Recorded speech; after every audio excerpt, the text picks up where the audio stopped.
দর্শক আপনাদের সবাইকে শুভেচ্ছা আমন্ত্রণ জানাচ্ছি প্রথম আলোর আজকের বার্তা কক্ষে। আপনারা জানেন জুলাই অভ্যুত্থানের পর দেশের রাজনৈতিক প্রেক্ষাপট বদলেছে। কিন্তু প্রশ্ন হচ্ছে বিচার ব্যবস্থা বদলেছে কিনা? ১৮ মাসের অন্তর্বর্তী সরকার এবং প্রায় ৩ মাসের বিএনপি সরকারের আমলের রাজনৈতিক মামলা, ঢালাও মামলা এবং কখনো মামলা বাণিজ্যের কথা বলা হচ্ছে। এর ফলে দেশের কি হাল হয়েছে? সরকার অনেক রাজনৈতিক মামলার বিষয়ে এরই মধ্যে সিদ্ধান্ত নিয়েছে। ৫ আগস্টের পরের যে মামলাগুলো হয়েছে সেগুলোর আসলে রাজনৈতিক ভবিষ্যৎ কি? এটি আমাদের আজকের আলোচনার বিষয়। আলোচনার জন্য আমন্ত্রণ জানিয়েছি। স্টুডিওতে আছেন ঢাকা বিশ্ববিদ্যালয়ের অপরাধ বিজ্ঞান বিভাগের সহযোগী অধ্যাপক উম্মে ওয়ারা। আর তার সঙ্গে থাকছি আজকের আলোচনা নিয়ে আমি শামসুজ্জোহা।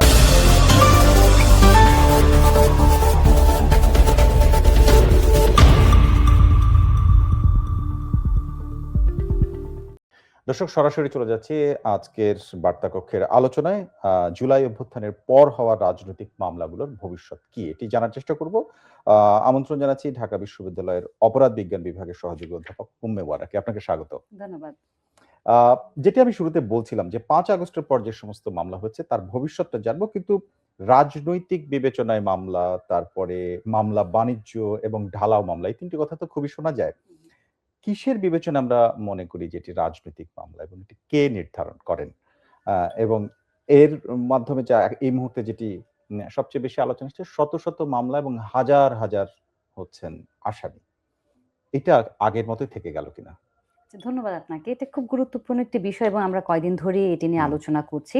রাজনৈতিক উদ্দেশ্য প্রণোদিত মামলা আমরা তখনই বলছি যখন দেখা যাচ্ছে যে বিশেষ করে কোনো একটি সরকার পরিবর্তন হয়, হুম, তখন যারা আসলে ক্ষমতাচ্যুত হন বা যারা আগে ক্ষমতায় ছিলেন, তাদের যারা নেতা বা যারা কর্মী তাদেরকে যখন হুম, বিভিন্ন মামলায় আসলে আমরা দিয়ে দিচ্ছি এবং সেখানে আমরা নির্দিষ্ট করে বলতে পারছি না যে কোন অপরাধের কারণে তাদেরকে আসলে ধরা হচ্ছে বা সেটা বললেও দেখা যাচ্ছে যে চার্জশিট দেওয়া হচ্ছে জি, না, বিচার শুরু হচ্ছে না। মাসের পর মাস এবং এবার তো আমরা দেখলাম যে বছরের পর বছর অনেকেই কারাগারে আছেন। হুম, তো তখন সেটাকে আমরা বলছি যে রাজনৈতিক উদ্দেশ্য প্রণোদিত একটি হুম, মামলা। কারণ একসাথে হঠাৎ করে এত অপরাধ হয়ে যায় কিনা বা একসাথে একটি বিশেষ দলের নেতা, হুম, কর্মী সবাই যখন দেখা যাচ্ছে যে একটি আসামি হচ্ছে, তাদেরকে আসামি করা হচ্ছে, তখন তো সেখানে একটি উদ্দেশ্য থাকে। হুম, তবে পার্থক্যটা হচ্ছে যে অন্তর্বর্তীকালীন সরকার তো আসলে এমন একটি সরকার সবাই আশা করেছিল যেখানে তারা আসলে একটু শান্তির কথা হুম, বলবে। বিশেষ করে প্রধান উপদেষ্টা একজন নিশ্চয়ই। শান্তিতে নোবেল বিজয়ী। হুম, সেই আমলে এত টা আমরা দেখলাম যে এত হাজার মামলা হয়েছে যেখানে হুম, দেখা যাচ্ছে একটা মামলায় ৩০০-৪০০ মানুষকে আসামি করে দেয়া হচ্ছে, অজ্ঞাতনামা দেওয়া হচ্ছে এবং বাণিজ্যের কথা সে সময় যে মামলা দিয়ে দিব হুম, টাকা দিলে বা আবার জামিনের ব্যবস্থা করে দিব, না করে দিব এই বিষয়গুলো তো আছেই। কাজেই আ যেটা রাজনৈতিক পট পরিবর্তন হলে এই ধরনের মামলা যে হয় সেটা আমরা যেমন দেখেছি। হুম। আবার একই সাথে বারবার কোনো একটি ঘটনা হলেই সেটি যে আ স্বাভাবিক হয়ে যাবে, সেটি একটি সংস্কৃতিতে পরিণত হয়ে যাবে, সেটি যেন না হয় সেটিও কিন্তু আমাদের খেয়াল ওকে। রাখতে হবে। আপনি একটা কথা তুলেছেন এরই মধ্যে। সেটি হচ্ছে যে জুলাই অভ্যুত্থানের পরে ঢালাও মামলা প্রসঙ্গ। এই প্রসঙ্গে আমাদের পত্রিকা অর্থাৎ প্রথম আলোতেই তৎকালীন আইন উপদেষ্টা আসিফ নজরুল তিনি আইনেরই মানুষ। তিনি বলেছিলেন যে, "মামলা তো করে মানুষের, সাধারণ হুম, মানুষ। এটার উপরে আমাদের আসলে হাত নেই। সেটাও তার অধিকার। কাজেই এই মামলা ঠেকানো যাচ্ছে না।" অর্থাৎ ঢালাও মামলার হুম, বিষয়টা। আমার কথা হচ্ছে যে এই বিষয়গুলো আসলে ঢালাও মামলাকে কিছুটা উস্কে দেয় বা হুম, এটা বেড়ে যাওয়ার সম্ভাবনা তৈরি করে কিনা? একেবারে উপর পর্যায় থেকে এই রাইট। ধরনের কথা বললে। প্রথমত আইনের মানুষরা আইনের ফাঁকফোকরটা ভালো জানেন। তো আচ্ছা। কথাটা কিভাবে বলতে হবে এটা উনারা ভালো জানেন। তো হুম, সেটা একটা বিষয় তো অবশ্যই আছে। এটা তো আমি একটা দায়সারাভাবে বলে দিতেই পারি যে মানুষ করছে আমি তো আসলে কিছু জানি না। আমি আসলে কি হুম, করতে পারি? মামলা করার অধিকার তো সবার আছে। হুম, এই মুখস্থ কথা আমরা বলতেই পারি। সেটা সমস্যা না। সমস্যা হচ্ছে যে মামলাটা হলো। হুম, একজন মানুষকে আপনি ওয়ারেন্ট ছাড়া হয়তোবা গ্রেফতার করলেন। কিন্তু আইনে এটিও আছে যে আপনি যখন ওয়ারেন্ট ছাড়া গ্রেফতার করবেন আপনাকে সঠিক কারণটি দেখাতে হবে যে কেন আপনি তাকে এভাবে হুম, গ্রেফতার করলেন। তারপর আপনি বিচার শুরু করছেন না। আপনি চার্জশিট জমা দিচ্ছেন না। তো সেক্ষেত্রে আসলে সেটা তো আর সাধারণ মানুষের পর্যায়ে থাকছে না। সেখানে না, তো আমার বিচার ব্যবস্থার আ বিষয়টা চলে আসে হুম, যে একজন মানুষকে আপনি ধরলেন, ধরার পরে আপনি চার্জশিট দিচ্ছেন না। হুম, আপনি তাকে কারাগারে রেখে দিচ্ছেন বছরের পর বছর এবং আমরা সবাই জানি যে আমাদের ফৌজদারি কার্যবিধিতে ৪৯৭ এর ১ এ কিন্তু বলা আছে যে অজামিনযোগ্য কোনো অপরাধেও যদি অভিযুক্ত করা হয়, হুম, তিনি যদি নারী হন, অসুস্থ হন, হুম, বৃদ্ধ হন, শিশু হন, সেক্ষেত্রে কিন্তু চাইলে তার জামিন হতে পারে। কিন্তু আমরা জানি যে যারা একদম আওয়ামী লীগ আমলে রাজনীতির সঙ্গে জড়িত ছিলেন বা বিভিন্ন পেশায় ছিলেন, কিন্তু তারা ধরে নেওয়া হয় যে আওয়ামী লীগ পন্থী ছিলেন, তাদের ক্ষেত্রে তো আমরা দেখেছি যে কখনোই তাদের কোনো জামিন কিন্তু, মানে আমি অন্তর্বর্তীকালীন সরকার আমলে বলছি, তাদের কিন্তু জামিন দেওয়া হয়নি। যেমন ধরুন সাবেক প্রধান বিচারপতি খায়রুল হক, উনি প্রায় 280 দিন বা এই ধরনের একটি এতদিন ধরে উনি আছেন, কিন্তু ওনার মামলাটিরও কোনো চার্জশিট দেওয়া হয়নি। কাজে আপনি একজন মানুষকে অপছন্দ করতে পারেন, তার রাজনৈতিক বিশ্বাস, তার রাজনৈতিক কাজকে আপনি অপছন্দ করতে পারেন, অ্যাবসলিউটলি ফাইন, কিন্তু সেটার সাথে একজন মানুষকে অন্যায়ভাবে বিচারের আওতায় না নিয়ে এসে তাকে মাসের পর মাস, বছরের পর বছর আপনি যখন কারাগারে প্রেরণ করবেন, এটা একটি দেশের বিচার ব্যবস্থার দিকে আসলে প্রশ্ন তোলে। এটা কিন্তু কোনো ভালো বার্তাও দেয় না, ভালো উদাহরণও দেয় না। কারণ আমরা সবসময় জানি যে ক্ষমতার এপিঠে থাকলে আমরা যখন অনেক কিছু, আমরা অনেক ধরনের কথা বলি, ক্ষমতার ওপিঠে গেলে কিন্তু সেটি আবার বুমেরাং হয়ে ফিরে আসে। আজকে আবু আলম মোহাম্মদ শহীদ খান এক্স্যাক্টলি আপনি যে কথা আজকে তিনি সাংবাদিকদের সাথে কথা বলার সময় এটি বলছিলেন যে 8 মাসের মধ্যে কোনো পুলিশের রিপোর্ট দেওয়া হয়নি। তাহলে আসলে বছরের পর বছর এটা আসলে কত মাস লাগবে? রাইট, এর মধ্যে কতবার এই যে আদালতে ঝুলে থাকা। আরেকটি বিষয় একটু আসতে চাই, সেটা হচ্ছে জুলাই অভ্যুত্থানের পরে যেসব মামলা হয়েছে একসাথে, একদিকে হচ্ছে ঢালাও, অর্থাৎ এর আসামির সংখ্যা শত শত, এটি একটা ব্যাপার। আরেকটা ব্যাপার হচ্ছে এমন মানুষদের সাথে বিরুদ্ধে মামলা করা হয় যে মানুষগুলো স্বাভাবিকভাবেই অবিশ্বাস্য মনে হয় যে তিনি ময়লার গাড়ি পুড়িয়েছেন কিনা, যেমন আগে বলা হতো, এখন মনে হয় যে এরা হত্যা মামলার সাথে কোনো সাংবাদিক বা হত্যা মামলার সাথে কোনো লেখক তারা জড়িত হতে পারে, শিক্ষক, এরকম পেশার মানুষগুলো, বা কোনো বড় মন্ত্রী, কোনো খুব পরিচিত রাজনীতিবিদ, তাদের দেখা যাচ্ছে খুবই মানে অনুল্লেখযোগ্য মামলা দেয়া হচ্ছে। এই বিষয়গুলো সবাই ধরে নেন যেটি বিশ্বাসযোগ্য নন, কিন্তু এটা চলতে থাকে। এইটার আসলে কোনো ফাঁকফোকর আছে কি? এটাই আমি আপনাকে বলছি যে আমরা সবাই জানি যে ওই বিশেষ ব্যক্তিরা এটা চোখ বন্ধ করে নিশ্চিতভাবে বলা যে উনি ওই কাজটি করেননি, কিন্তু তারপরেও এগুলো হচ্ছে এবং আমরা সেইভাবে সেটি প্রতিবাদ দেখতে পাচ্ছি না। তার মানে হচ্ছে আমি ধরে নিচ্ছি এটা তো হতেই পারে, এটা তো হয় সব সময়, এবং এখানেই ভয়ের কারণটা যে হয়তোবা আজকে এক দলের মানুষ ক্ষতিগ্রস্ত হচ্ছে, আবার কয়েকদিন পর আরেক দলের হবে। আওয়ামী লীগ আমলেও কিন্তু এই ধরনের হয়েছে, বিএনপির অনেক নেতা কর্মীদেরকে মিথ্যে মামলায় দেওয়া হয়েছে, তখন যেমন এটি নিয়ে কতখানি প্রতিবাদ হয়েছে আমি জানি না। আবার ঠিক অন্তর্বর্তীকালীন সরকারের আমলে আওয়ামী লীগের নেতা কর্মীরা টার্গেটেড হয়েছেন। আবার বিএনপি সরকারের আমলে এসে কিন্তু অনেকেই বলছেন যে একটা আশার আলো দেখতে পাচ্ছেন। যদিও বিএনপির নেতা কর্মীরাও ওই সময়ে বিভিন্ন মিথ্যা মামলা হয়রানিতে অভিযুক্ত হয়েছেন, কিন্তু যেহেতু এটি একটি নির্বাচিত সরকার এবং যেহেতু মাননীয় প্রধানমন্ত্রী বারবার বলছেন যে উনি ঐক্যের কথা বলছেন, উনি দুর্বলের উপর সবলের জন্য অত্যাচার না হয় সেটির কথা বলছেন, সবাই ধরে নিচ্ছে হয়তো আমরা এটি ইতিবাচক কিছু দেখতে পারবো। এবং আমরা দেখেছি যে একেবারে সম্প্রতি মাননীয় স্বরাষ্ট্রমন্ত্রী বলেছেন যে উনি ডিসিদেরকে বলেছেন যে 1 মাসের মধ্যে তথ্য জমা দিতে, যে এবং এমন যদি প্রমাণিত হয় যে কারো বিরুদ্ধে যেই মামলাগুলো আছে সেটি একদমই হয়রানিমূলক, তাদেরকে নিষ্কৃতি দেওয়া হবে। কিন্তু আপনি যেটি বলছিলেন যে বিশিষ্ট ব্যক্তি যাদেরকে আমরা চিনি, এমন ব্যক্তিদেরকে, যেমন আমি সাবেক প্রসিকিউটর তুহিন আফরোজের মামলাটির কথা বলতে পারি। আমার যতদূর স্মৃতিতে আসে যে মামলাটিতে হত্যা চেষ্টা দেখানো হয়েছে, উনি সম্ভবত 300 বা এই ধরনের নাম্বারে গিয়ে ওনার নামটি আছে। তাহলে 1 থেকে 300 কোনো খবর নেই, আপনি হঠাৎ করে 301 নাম্বারের একজনকে আপনি ধরলেন এবং বললেন যে এটা তো একজন মামলা করেছে, আমার কি করার আছে। তো এগুলো তো বোঝায় যে রাজনৈতিক উদ্দেশ্য প্রণোদিত কাজে। এবং শুধু বিশিষ্ট ব্যক্তি নয়, আমার মনে হয় যে শুধু সাংবাদিকদেরকে আমরা যদি, আমি একটা রিপোর্ট পড়ছিলাম প্রথম আলোরে যে শুধু বিভিন্ন সংবাদপত্রের 496 সাংবাদিক হয়রানির শিকার হয়েছেন অন্তর্বর্তীকালীন সরকারের আমলে, এবং টিআইবির একটি তথ্য, এবং হত্যা বা সহিংসতার মামলায় আসামি 266 জন। এবং এমনও হয়েছে যে একজন সাংবাদিক প্রমাণ যে উনি ওই সময় টিভি স্ক্রিনে ছিলেন, পরের মামলা হয়েছে ওই সময় উনি কোন একটি হত্যা চেষ্টা মামলা করেছেন। মানে অ্যাবসার্ড কিছু, মানে এটাতে হয় কি অনেকের হয়তোবা অনেকে কিছু একটা অপরাধ থাকতে পারে, সেটি হত্যা চেষ্টা না, তিনি হয়তো অন্য কোনো অপরাধ করেছেন, কিন্তু আপনি যখন ঢালাও ভাবে এই হত্যা চেষ্টা মামলায় ঢুকিয়ে দেবেন নামটি, আসলে তাদের ওই অপরাধগুলো কিন্তু ঢেকে যায় এবং পরবর্তীতে যদি কেউ অপরাধী হয়ে থাকেন, পরবর্তীতে তিনি কিন্তু একই মজলুম হিসেবেই সামনে আসবেন যে একটি ভুয়া মামলায় আমাকে পুরো বিচারটাই তখন একদম একদম একদম।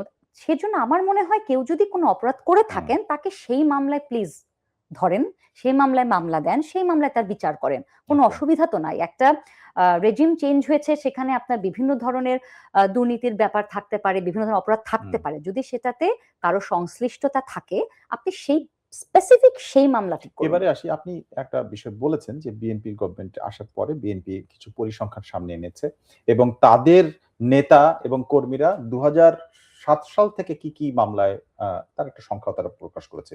কিন্তু আ তারা যে সমস্ত সিদ্ধান্ত নিচ্ছেন তার থেকে অনেক বেশি কি এক্সপেকটেশন ছিল না যেটি অন্তর্বর্তীকালীন ১৮ মাসের মধ্যে আমরা পাওয়ার কথা ছিল? কারণ তাদের মধ্যে তো রাজনৈতিক প্রতিহিংসার বিষয়টি থাকার কথা না। কারণ তারা কেউ রাজনৈতিক ব্যক্তিত্ব ছিলেন না। হুম। কিন্তু সেইটা আপনি দেখেছেন কিনা ১৮ মাসে যে সমস্ত পদক্ষেপ নেওয়া হয়েছে বিশেষ করে আইনি সেক্টরে বিচার করার ক্ষেত্রে মানুষের? কিন্তু এটিও তো আমরা সম্ভবত শুনেছিলাম যে কেউ, কেউ বলেছেন সরকারের মাঝে আরেকটি সরকার আছে। তো এক্সপেকটেশন তো ডেফিনিটলি ছিল, কারণ বৈষম্যহীনতার কথা বলে যে আন্দোলন হয়েছিল, বৈষম্যহীনতার কথা বলে যে অন্তর্বর্তীকালীন সরকার গঠন হলো, ডক্ট্রিন অফ নেসেসিটি। তো সেক্ষেত্রে আমরা দেখলাম যে বরঞ্চ সেই ১৮ মাসে অনেক বেশি প্রতিহিংসা, অনেক বেশি প্রতিশোধ পরায়ণতাই তো আমরা দেখলাম। আপনি দেখবেন যে আন্তর্জাতিক অপরাধ ট্রাইব্যুনালে সংশোধন আনা হলো খুবই একটি একদম বেসিক আইনে লঙ্ঘন করে, যে কারো বিরুদ্ধে যদি কোনো অভিযোগ আনা হয় আন্তর্জাতিক অপরাধ ট্রাইব্যুনালে, তিনি নির্বাচনে অংশগ্রহণ করতে পারবেন না। তিনি যদি সরকারি চাকরি করে থাকেন তার সে চাকরিটিও থাকবে না। অথচ আমরা যারা আইনের ছাত্র আমরা জানি যে একদম মৌলিক একটি নীতি হচ্ছে যতক্ষণ পর্যন্ত প্রমাণিত না হবে সেই ব্যক্তি নিষ্পাপ, ইনোসেন্ট বলে তাকে ধরে নেওয়া হবে। প্রমাণ হওয়ার আগ অথচ এখানে বলা হচ্ছে অভিযোগ আসলেই তিনি নির্বাচনে অংশগ্রহণ করতে পারবেন না, তিনি তার সরকারি চাকরি থাকলে সেটিও আর থাকবে না।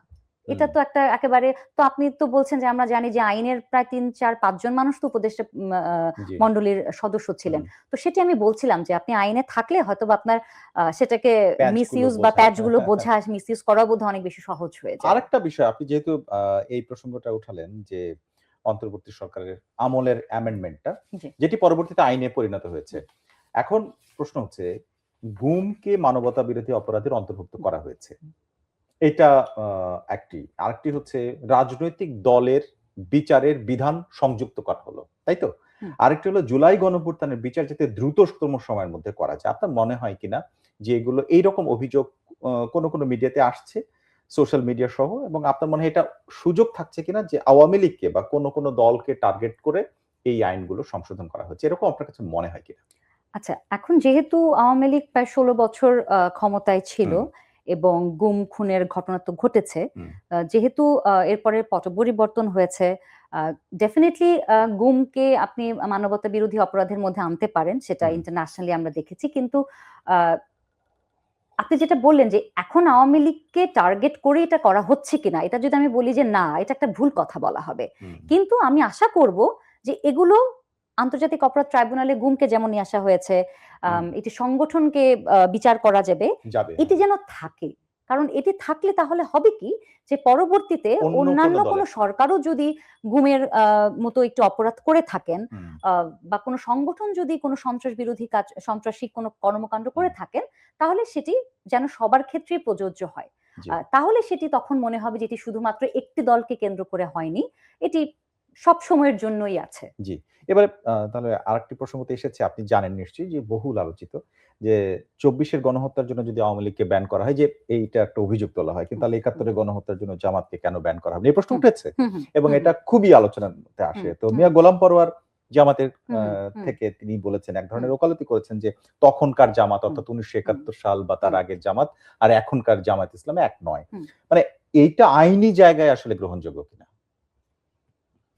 এখন প্রথম বিষয় হচ্ছে যে তাদের তো আন্তর্জাতিক অপরাধ ট্রাইব্যুনালে শীর্ষ নেতাদের তো শাস্তি হয়েছে, সেটি নিয়ে আলোচনা সমালোচনা থাকতে পারে, সেটি নিয়ে কথা হতে পারে, সেটির রাজনৈতিক কি প্রেক্ষাপট সেটি নিয়ে আলোচনা হতে পারে। আমি দেখলাম এমনকি নাহিদ ইসলামও বলেছেন যে তাকে একটি প্রশ্ন করা হয়েছে সম্প্রতি যে আওয়ামী লীগ যদি ব্যান্ড করা হয়, নিষিদ্ধ করা হয়, তাহলে জামায়াত কেন হবে না? তিনি ওই একই কথা বলেছেন, তারা তখন একজোট, তারা ওই একই কথা বলেছেন যে ওই জামায়াত ইসলামী এই জামায়াত ইসলামী এক নয়। কিন্তু মুশকিলটা হলো যে ওই জামায়াত ইসলামী এই জামায়াত ইসলামী কেন এক নয়, কোন জায়গাটিতে এক নয়, এটি কি তারা আসলে পরিষ্কার করেন? তাদের পক্ষ থেকে কখনো ৭১-এর পর থেকে এখন পর্যন্ত আমরা হয়তো বা কখনো কখনো খুব ইনডিরেক্টলি কিছু কখনো শুনেছি যে কারো মনে যদি কষ্ট দিয়ে থাকি, বা ৪৭ থেকে ২০২৪ পর্যন্ত, এগুলো খুব একটা পরিষ্কার তথ্য না। খুব পরিষ্কার ভাবে তারা যদি বলতেন, মানে আমাদের দেশে আরেকটি সমস্যা হয়েছে কি, যে দায় স্বীকার করার সংস্কৃতি ক্ষমা চাওয়ার এবং ক্ষমা দেয়ার দুটো সংস্কৃতি আমাদের মধ্যে খুব কম। এটা আমি কোনো নির্দিষ্ট দলের জন্য বলবো না। সবারই। কাজে আপনি যখন আবার ক্ষমা চাইবেন, তার মধ্যে এই ভয়টি কাজ করে যে ক্ষমা চাইলে তো আবার আমাকে কোনো একটি আইনি মারপ্যাচে ফেলে দেওয়া যেতে পারে। হতে পারে জামায়াতে ইসলামী সেই কারণে কখনো সরাসরি বিষয়গুলো নিয়ে কথা বলে না, কারণ তারা জানেন না যে এর টেকনিক্যাল অবস্থা নেই। টেকনিক্যাল জায়গা থেকে। তো আমরা যদি ওই মানে একটা মানুষ ক্ষমা চাইলে বা কোনো একটি দল ক্ষমা চাইলে তাকে আমি ক্ষমা করে দিতে পারি, এই সংস্কৃতি তো আমাদের মধ্যে নেই। সেই Okay. কারণে আসলে আওয়ামী লীগের মধ্যেও দেখবেন তারা কিন্তু এখন পর্যন্ত জুলাইতে যে ঘটনাগুলো ঘটেছে বা এর আগের গুম খুনের যে বিষয়গুলো ঘটেছে, আ আমি সংখ্যা বা প্রকৃতি নিয়ে কথা বলব না, কিছু তো অবশ্যই হয়েছে। তো সেই জায়গায় সেই হত্যাকাণ্ডগুলো বা সেই সময়ে সরকারের পক্ষ থেকে যে সিদ্ধান্তগুলো নেওয়া হয়েছিল সেগুলো নিয়েও কিন্তু আমরা আওয়ামী লীগের পক্ষ থেকে এখন পর্যন্ত সেভাবে কোনো বিবৃতি কোনো দেখেননি। কিছু পাইনি। কাজে এটি আমার কাছে মনে হচ্ছে কোনো একটি নির্দিষ্ট দলের না, সবার জন্য। সামগ্রিকভাবেই আমাদের মধ্যে এই বিষয়টি আছে যে দায় স্বীকার করে না নেয়ার একটি প্রবণতা আমাদের মধ্যে একেবারে আছে। বর্তমান সরকারের সময় আসি, বিএনপির এই সময়। ২০০৭ থেকে ২০২৫ সাল পর্যন্ত বিএনপির নেতাকর্মীদের বিরুদ্ধে তারা যে ক্লেম করেছেন ১,৪২,৯৮৩টি মিথ্যা এবং হয়রানিমূলক মামলা হয়েছে। এটা আইনমন্ত্রী আসাদুজ্জামান সংসদে দাঁড়িয়ে বলেছেন। অর্থাৎ প্রায় ১,৪৩,০০০ মতো। এখন প্রশ্ন হচ্ছে, গত ৩ মাসের মতো ক্ষমতা ২.৫ মাসের মধ্যে তারা স্টেটমেন্ট দিয়েছেন ২৩,৮৬৫টি রাজনৈতিক মামলা প্রত্যাহার করা হয়েছে। এই সব মামলাগুলো হচ্ছে বিএনপির। তাহলে বিএনপি যখন ক্ষমতায় আসবে তখন বিএনপির নেতাকর্মীদের মামলা প্রত্যাহার করা হবে। তার অন্য দলও ব্যাপারটা এরকম কিনা? যে সে যখন আসবে ক্ষমতায় তখন তার নেতাকর্মীদের মামলা প্রত্যাহার হবে, অন্যথায় হবে না। এইটা একটা সংস্কৃতি কিনা? একদমই। আমাদের এখানে তো উইনার টেকস ইট অল। আমাদের এখানে তো মূল সমস্যাটা হচ্ছে যখন কেউ জিতে যান, আম পুরোটা নিয়েই তিনি জিতে যান।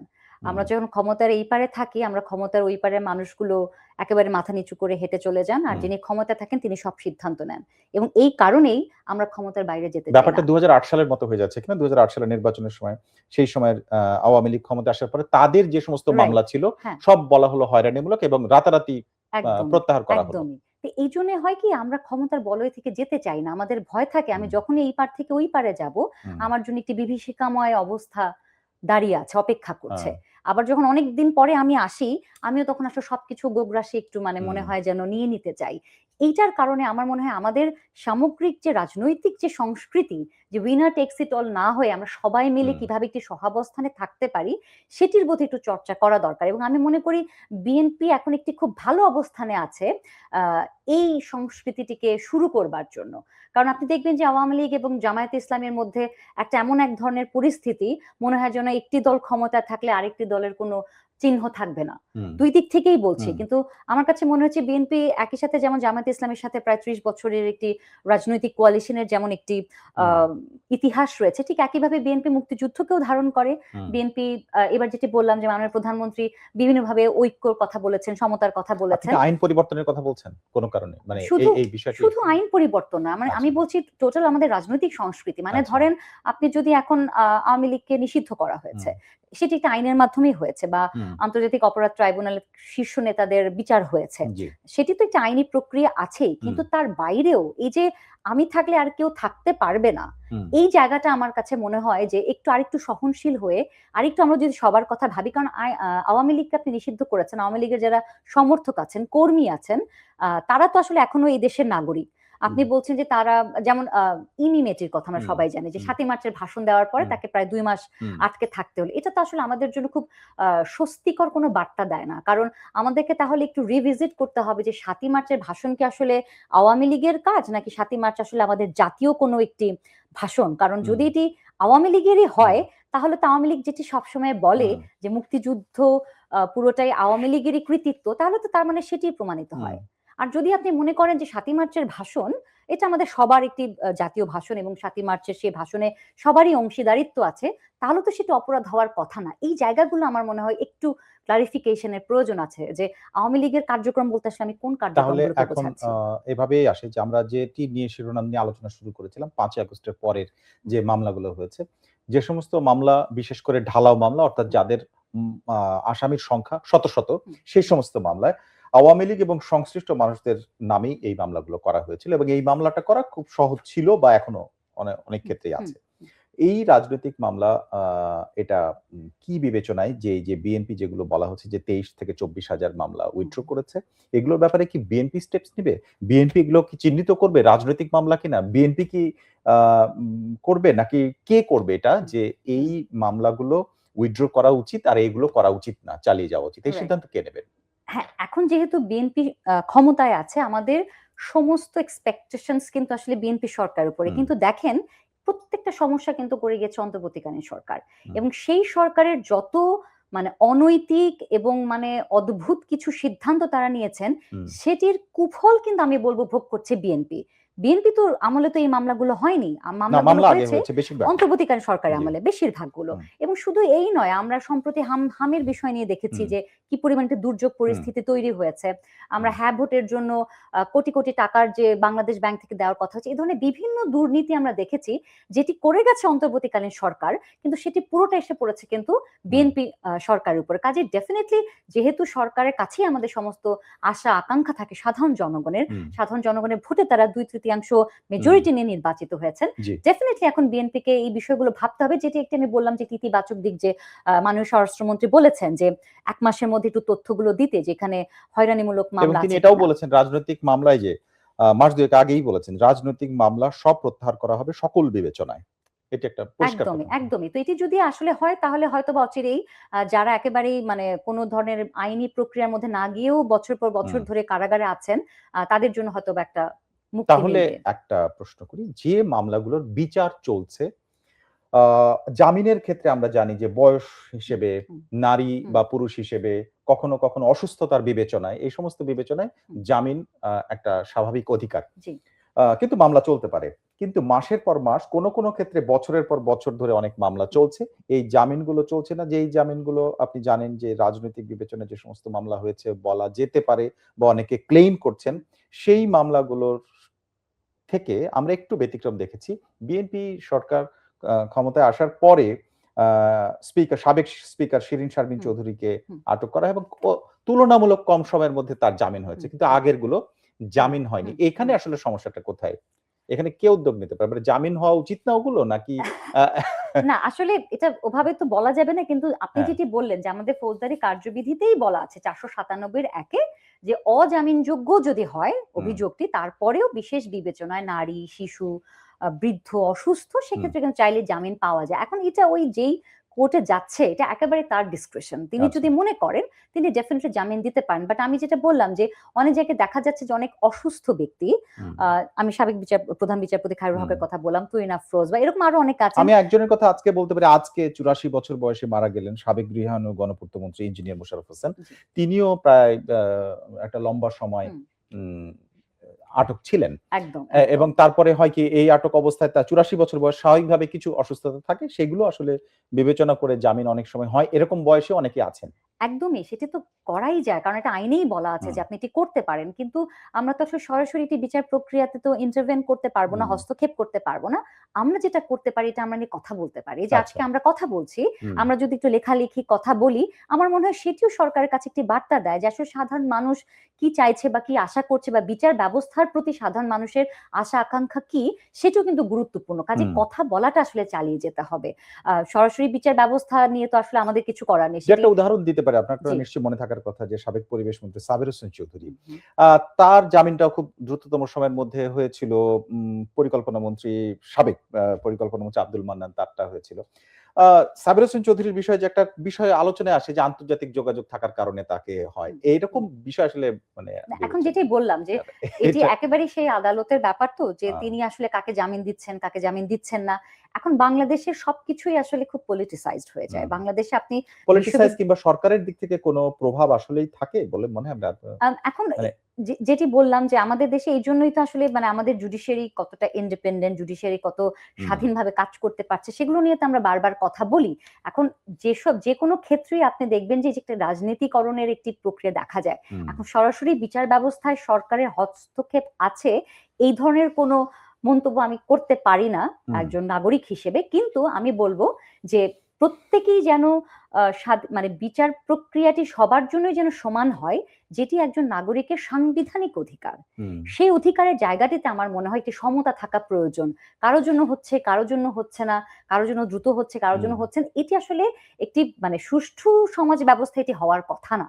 সেই জায়গায় আমরা আমাদের চিন্তাটা ব্যক্ত করতে পারি যে এটি নিয়ে আমরা চিন্তিত, কাজে সবাই যেন সমানভাবে তার স্বাধীনভাবে তার যেন বিচার প্রক্রিয়াটি চলে, সেটি আশা আমরা করতে পারি। তাহলে আসি বিএনপির, আমি যে তথ্যটা দিচ্ছিলাম সেটাতে খুব স্পষ্ট করে বিএনপি এখন বলে যে প্রায় ১.৫ লক্ষের কাছাকাছি ১,৪৩,০০০ মামলা তাদের মধ্যে করা হয়েছিল, যা সম্পূর্ণ মিথ্যা।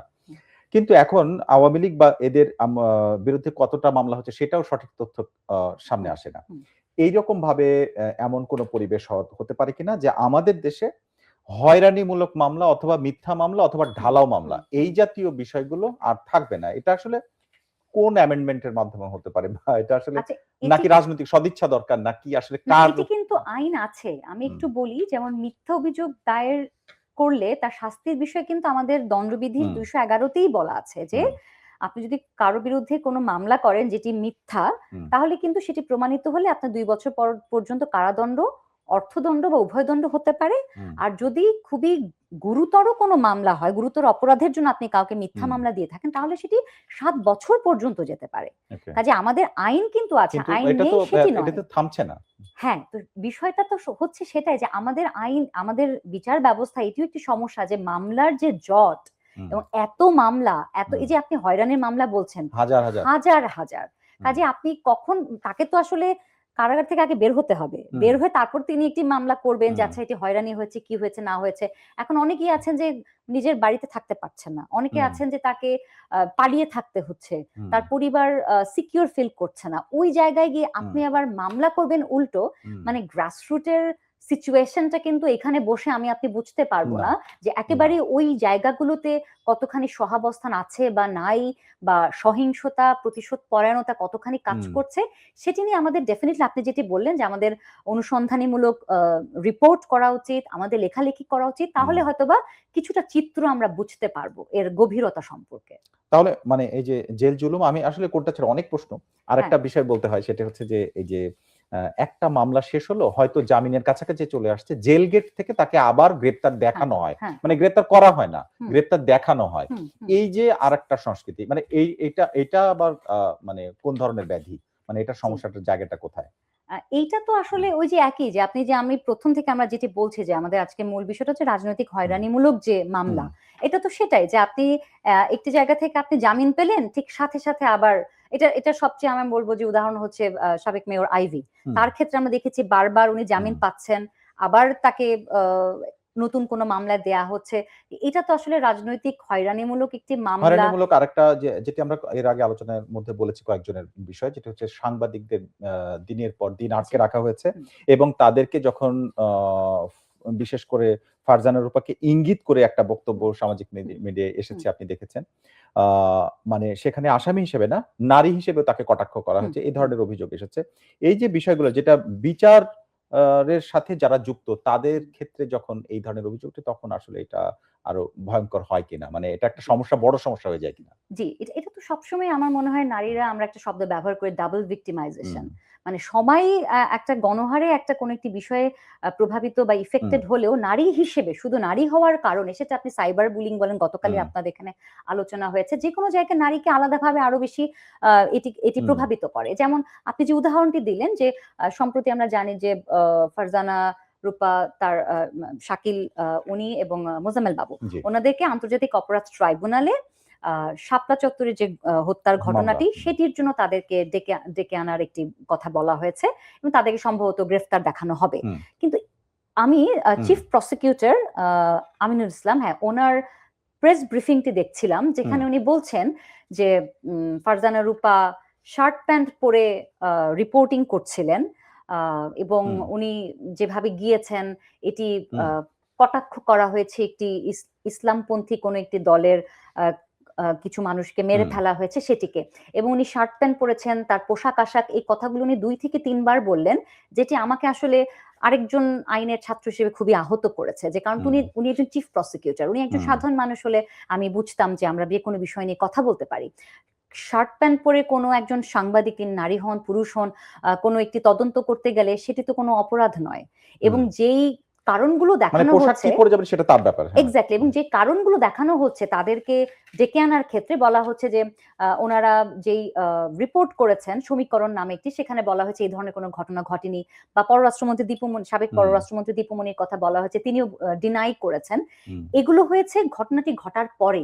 কিন্তু মানবতা বিরোধী অপরাধ হচ্ছে যেখানে বলা হয় প্রধান দুইটি শর্ত হচ্ছে ওয়াইড স্প্রেড এবং সিস্টেমেটিক, মানে এটি অনেক ব্যাপকতা থাকতে হবে এই অপরাধটির, এবং সেটি সরকারের পক্ষ থেকে, যেহেতু এখানে সরকারকে দায়ী করা হচ্ছে, তার একটি প্রি প্ল্যান্ড একটা কিছু আছে সেটি প্রমাণ করতে হবে। তো এই পূর্ব পরিকল্পিত, এটি পূর্ব পরিকল্পিত। এখন এই যে সাংবাদিকদের কথা বলা হচ্ছে বা সাবেক পররাষ্ট্রমন্ত্রীর কথা বলা হচ্ছে, তাদের যে উদাহরণগুলো দেওয়া হচ্ছে, এই প্রত্যেকটাই তো ঘটনা ঘটার পরে। তাহলে এটি মানবতা বিরোধী অপরাধের সাথে এটিকে সংযুক্ত করা যায় এমন কোনো কেস কিন্তু ইন্টারন্যাশনালিও নাই, আন্তর্জাতিক ভাবেও নাই। কাজেই মানে আমি একটু আগে আপনাকে বলছিলাম না যে সবাইকে হত্যা চেষ্টার মধ্যে ঢুকিয়ে দিলে এই মামলাগুলোর মানে আবেদনটা কমে যায় বা এটার ভারিত্বটা কমে যায়, ওয়েটটা কমে যায়। ঠিক তেমনি মানবতা বিরোধী অপরাধ, গণহত্যা, এই ট্রাইব্যুনালটার উদ্দেশ্য ছিল মানবতা বিরোধী অপরাধ। আপনি কথাটি চিন্তা করেন এই ধরনের অপরাধগুলোর ক্ষেত্রে। কিন্তু এখন দেখা যাচ্ছে যে কোনো একটি ঘটনার পরে রিপোর্ট করছে বা ডিনাই করছে, এটিকে তো আপনি অপরাধ বলতে পারেন না, বা সেখানে বলছে এটি মানবতা বিরোধী অপরাধ। কাজে এটিতে হয় কি, আসলে এই ট্রাইব্যুনালটার যে ওয়েট, যে এটার যে একটি মানে কি বলবো আমরা, এটিকে যে সিরিয়াস ক্রাইমের ক্ষেত্রে গ্রহণযোগ্যতাগুলো আসলে কমে যায়। এবং একজন চিফ প্রসিকিউটর যখন এগুলো নিয়ে কথা বলবেন, আমার মনে হয় একদম টু দা পয়েন্ট, লিগ্যাল পয়েন্টে কথা বলাটা ভালো। আমরা শেষের দিকে আরেকটি বিষয় একটু পরিষ্কার হতে চাই, যেমন আপনি বলছিলেন যে ডাবল ভিক্টিমাইজ হওয়া, এটি বলছিলেন, এটা তো আপনি নারীদের ক্ষেত্রে বলছেন, তাই তো? নারী ক্ষেত্রে আরো দুজনের নাম এসেছে, একটা হচ্ছে দীপুমণি, সেলিনা হায়াত আইভি। আপনি একটু পরিষ্কার করবেন যে তাদের ক্ষেত্রেও আরো কিছু জিনিস আমরা দেখেছি, যখন আদালতে নেওয়া হচ্ছে এবং আদালত থেকে আবার নিয়ে যাওয়া হচ্ছে, তখনও কিন্তু মানে অনেক রকম নির্যাতনের শিকার, এবং পাবলিকলি এগুলো ক্যামেরায় ধরা পড়েছে কোনো কিছু। এগুলো আসলে দায়টা কার পড়ে যায়, বা আরো কিছু আপনার চোখে পড়েছে কিনা? হ্যাঁ, এটা ডেফিনেটলি, এটা তো আমরা দেখেছি। তবে এটা আমার মনে হয় যে হ্যাঁ, নারীদের ক্ষেত্রে তো তাদের পোশাক, অন্যদের ক্ষেত্রেও হয়েছে। হ্যাঁ, অন্যদের ক্ষেত্রেও হয়েছে এবং অনেক সিরিয়াস ঘটনাও ঘটেছে। আমার মনে হয় এগুলোকে নিয়ন্ত্রণ করা খুব ডিফিকাল্ট কিছু না। এটা আমার মনে হয় অন্তর্বর্তীকালীন সরকারের আমলেও কিন্তু আইন উপদেষ্টা বলেছেন যে আমরা অন্য ব্যবস্থা নিচ্ছি যেন সাধারণ মানুষ বুঝতে না পারে কখন তাদেরকে আনা নেওয়া করা হচ্ছে। কিন্তু আমরা আসলে ওরকম কিছু দেখলাম না। আমরা দেখলাম যে ওনাদেরকে ওই সবার সামনে নেওয়া হচ্ছে, কেউ ডিম মারছে, কেউ গালি দিচ্ছে, কেউ কাপড় ধরে টান ডিম মারছে। পর্যায়েও ছিল না, অনেক ক্ষেত্রে অনেক বড় আঘাত। হ্যাঁ, এবং শিরিন শারমিন চৌধুরীর ক্ষেত্রে উনি পড়ে গেছেন। মানে কি ভয়ঙ্কর! আপনি এটা তো একজন মানুষ অসুস্থ থাকতে পারেন, তার বিভিন্ন সমস্যা থাকতে পারে। আমার কাছে মনে হয় এটি যদি সরকার একটু সিরিয়াসলি বিষয়টিকে নেন, এইটুকু প্রোটেকশন তারা হয়তোবা ডিজার্ভ করেন বা সবারই পাওয়া উচিত, এবং আমার মনে হয় এটিকে আসলে হ্রাস করা সম্ভব এই ধরনের পাবলিক ডোমেইনে। আমার একেবারে শেষ প্রশ্ন, আমরা শেষ মুহূর্তে, যে আপনি অন্তর্বর্তীকালীন সরকার, সেটি নির্বাচিত সরকার ছিল না, কিন্তু এখন নির্বাচিত সরকার। তাহলে জুলাই অভ্যুত্থানের পরের যে রাজনৈতিক মামলাগুলো হয়েছে, সেটার আসলে ভবিষ্যৎ কি? হোয়াট নেক্সট এই সরকার আমলে আপনি কি প্রত্যাশা করেন, বা কি সুযোগ আছে? হ্যাঁ, আমি প্রত্যাশা করি, যেটি আমি মাত্রই আমরা বলেছি যে একটি যেহেতু প্রতিবেদন দেওয়ার কথা বলা হয়েছে এবং আমরা কিছু উদাহরণ দেখছিও যে যেগুলো রাজনৈতিক হয়রানিমূলক ছিল সেগুলো অনেকে জামিন পাচ্ছেন। আমি আশা করি যে বর্তমান সরকার একজন সাধারণ নাগরিক হিসেবে আশা করি যে তারা আস্তে আস্তে এই রাজনৈতিক মামলাগুলোকে আলাদা করে লিস্ট করবেন এবং দেখবেন যে যেখানে যেখানে দেখা যাচ্ছে যে হয়রানিমূলক, তখন তারা সেই অভিযুক্ত ব্যক্তিদেরকে খুব দ্রুতই তারা মুক্তি দেবেন এবং তাদের বিরুদ্ধে আসলে ন্যায় বিচারটি প্রতিষ্ঠিত হবে, এটি আশা করছি। অনেক ধন্যবাদ উম্মে ওয়ারা, আজকে আমাদেরকে সময় দেওয়ার জন্য এবং মতামতের জন্য। আপনাকে ধন্যবাদ। দর্শক, আমাদের সঙ্গে ছিলেন ঢাকা বিশ্ববিদ্যালয়ের অপরাধ বিজ্ঞান বিভাগের সহযোগী অধ্যাপক উম্মে ওয়ারা। আমরা আলোচনা মূলত জুলাই অভ্যুত্থানের পর যে সমস্ত মামলা হয়েছে, তার মধ্যে সেগুলো রাজনৈতিক মামলা যেগুলো বলা যায় বা বলা হচ্ছে, সেগুলোর রাজনৈতিক মানে ভবিষ্যৎ আসলে কি, সেটি আমরা আলোচনা করেছি। এরকম আরো নানা বিষয়ের বিশ্লেষণ জানতে আমাদের এই আয়োজন প্রথম আলোর বার্তা কক্ষ দেখুন রবি থেকে বৃহস্পতিবার পর্যন্ত প্রতিদিন রাত ৮টায় প্রথমআলো.com, প্রথম আলোর ইউটিউব, ফেসবুক সহ সোশ্যাল মিডিয়ার সবগুলো প্ল্যাটফর্মে। আজকে যারা আমাদের সঙ্গে ছিলেন সবাইকে